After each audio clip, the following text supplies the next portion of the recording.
Hi everyone, in front of me I've got Samsung Galaxy M05 and let me share with you how to set the camera timer on this device. So let's start with opening the camera app. And currently we are in the standard photo mode, so we can take a look at this option bar at the top, and on the third position from the left we've got the timer. So let's tap on it. In this device we've got 4 different options, so off, 2, 5 and 10 seconds delay. So let me choose 10 seconds delay, just tap on the specific option I'd like to use. As you can see, the icon will change, and simply tap on this switcher, or actually the shutter button, and from now on your device will count down from 10, 5 or 2 depending on which option you've chosen, and after that time it will simply take a photo.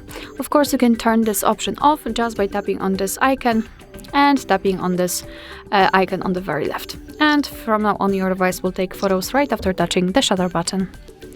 Alright, so that will be all. Thank you so much for watching. I hope that this video was helpful, and if it was, please hit the subscribe button and leave the thumbs up.